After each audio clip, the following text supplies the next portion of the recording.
गद्दनंग कुठून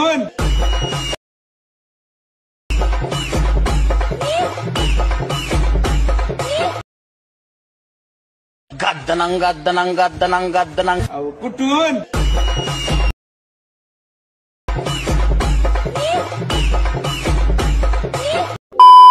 श्रीराम जय शिवराय मित्रांनो, तर डेमोमध्ये बघितल्याप्रमाणे रील क्रिएट करण्यासाठी आपल्याला अलाइट मोशनची गरज लागणार आहे।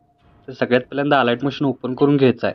ओपन केल्याबरोबरच तुम्हाला प्रोजेक्ट्समध्ये यायचं आहे आणि आजच्या व्हिडिओमध्ये वापरले जाणारे बीटमार्क आणि शेकी प्रीसेट आजच्या व्हिडिओच्या डिस्क्रिप्शन बॉक्समध्ये दिलेली लिंकवरून इझिली इम्पोर्ट करू शकता अलाइट मोशनमध्ये।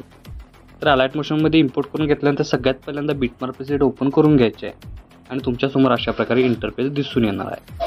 तर सगळ्यात पहिल्यांदा खालील प्लसचे नाव क्लिक करून मीडियामध्ये जायचं आहे। मीडियामध्ये तुम्हाला अशा प्रकारे मटेरियल दिसून येणार आहे।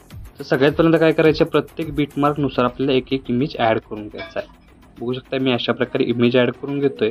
तुम्ही अशाच प्रकारे काय करायचं, इमेज ॲड करून घ्यायचा आहे। तर सगळ्यात पहिल्यांदा काय करायचं आहे की इमेज प्रॉपर शेवटपर्यंत ॲड करून घ्यायचं आहे। ॲड करून घेतल्यानंतर याचं युनिक असं कॉम्बिनेशन तुम्हाला व्हिडिओमध्ये दिसून येणार आहे।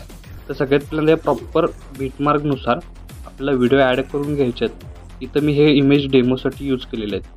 इथं तुम्ही स्वतःचे इमेज यूज करून हा स्टेटस आहे तो क्रिएट करू शकता इझिली। तर अशा प्रकारे इमेज लेअर ॲड केल्यानंतर नेक्स्ट स्टेप काय करायचे आहे की प्रत्येक इमेज लेअर फुल स्क्रीन करायसाठी आपल्याला तो सिलेक्ट करायचा आहे। वरती 3 डॉटला जाऊन फिल कंपोजिशन एरिया या ऑप्शनला क्लिक करायचं, म्हणजे काय होणार आहे, एकाच क्लिकमध्ये आपला इमेज लेअर आहे तो फुल स्क्रीन होऊन जाणार आहे।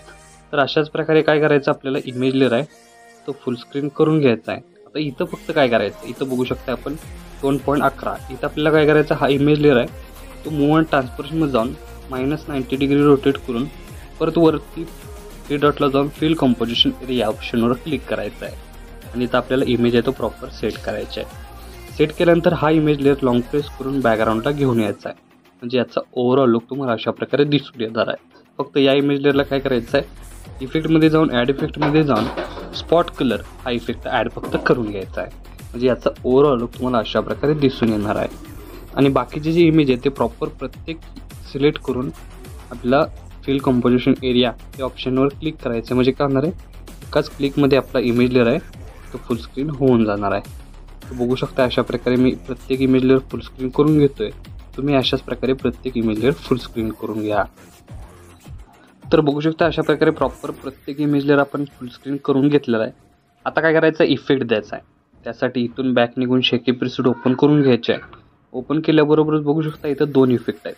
तर फर्स्ट इफेक्ट इथून आपल्याला कॉपी करून घ्यायचा आहे। कॉपी करून घेतल्यानंतर मेन प्रोजेक्टला येऊन इथपासून चालू होणाऱ्या प्रत्येक बीटमार्कला हाच इफेक्ट काय करायचा, आपल्याला अप्लाय करायचे, म्हणजे याचं युनिक असं कॉम्बिनेशन तुम्हाला व्हिडिओमध्ये दिसून येणार आहे।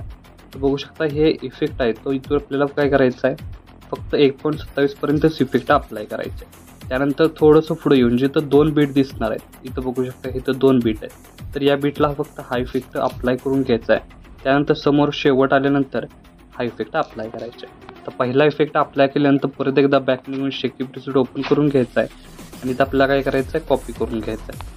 कॉपी करून घेतल्यानंतर मेन प्रोजेक्टला येऊन आता हा इफेक्ट आहे तो सेकंड नंबरच्या लेअरला, म्हणजेच इथं बघू शकता 3.15 पासून चालू होणाऱ्या प्रत्येक लेअरला हाच इफेक्ट पेस्ट करायचा आहे। फक्त जिथं 2 बीट आहे तिथं आपण ऑलरेडी पहिला इफेक्ट अप्लाय केलेला आहे, तिथं आपला हा इफेक्ट आहे तो अप्लाय करायचा नाही। बघू शकता अशा प्रकारे इफेक्ट अप्लाय केल्यानंतर त्या दोन्ही इफेक्टचं कॉम्बिनेशन व्हिडिओमध्ये तुम्हाला युनिक असं दिसून येणार आहे। तर हा इफेक्ट अप्लाय केल्यानंतर काय करायचं, आपल्याला व्हिडिओमध्ये वापरल्या जाणारी जी PNG आहे ती ॲड करण्यासाठी खालील प्लसचे नाव क्लिक करून मीडियामध्ये जायचं आहे आणि ती PNG ॲड करायची आहे। PNG ॲड केल्यानंतर त्याची लेंथ शेवटपर्यंत वाढवून घ्यायची। शेवटपर्यंत वाढवून घेतल्यानंतर याचा ओव्हरऑल लुक तुम्हाला अशा प्रकारे दिसून येणार आहे। तर आपला स्टेटस आहे तो इथं क्रिएट झालेला आहे। तर याला सेव्ह करण्यासाठी वरती ॲरो चिन्ह एकदा क्लिक करायचं आहे। क्लिक केल्यानंतर व्हिडिओचं ऑप्शन सिलेक्ट करून एक्सपोर्टवर क्लिक करायचं आहे।